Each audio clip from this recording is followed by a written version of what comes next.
السلام علیکم ورحمۃ اللہ وبرکاتہ۔ علماء اہل حدیث کی عوام الناس سے میری ایک گزارش ہے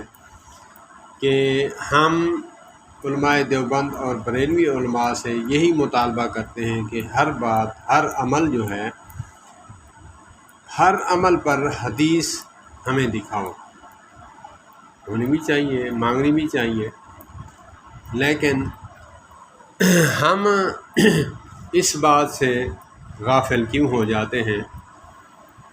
کہ جب ہم تکبیر تحریمہ پڑھ کر رفع الیدین کر کے ہاتھ باندھتے ہیں نماز میں، تو ہمیں جب ہم رکوع میں جاتے ہیں، رکوع میں جانے کے بعد پھر ہم سیدھے کھڑے ہوتے ہیں، جب سجدے کی طرف جاتے ہیں، یہ امام کے پیچھے جب اجتماعی طور پر ہم نماز پڑھتے ہیں مقتدی کے طور پر، تو ہماری یہ غلطی ہے کہ ہم ٹانگیں کیونکہ چوڑی کی ہوئی ہوتی ہیں دوسرے کے ساتھ ملانے کے لیے، تو جب ہم سجدے میں جاتے ہیں تو میں بھی یہی غلطی کرتا تھا، تو میں نے سوچا، فکر کیا، علماء اہل حدیث سے پوچھا،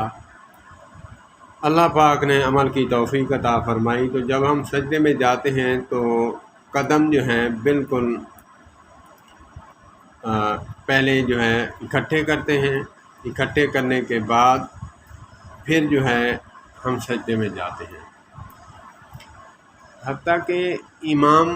جو ہے اس کو تو میں دیکھتا ہوں کہ ہمارے قاری صاحب ہیں، وہ ایک تو پاؤں جو ہے پھیلائے ہوتے ہیں، پھر اس کو سمیٹتا ہے، سمیٹ کر تھوڑا سا پیچھے ہوتا ہے، پھر جا کر سجدہ دیتا ہے۔ یہ کس حدیث پاک سے آپ نے یہ عمل لیا؟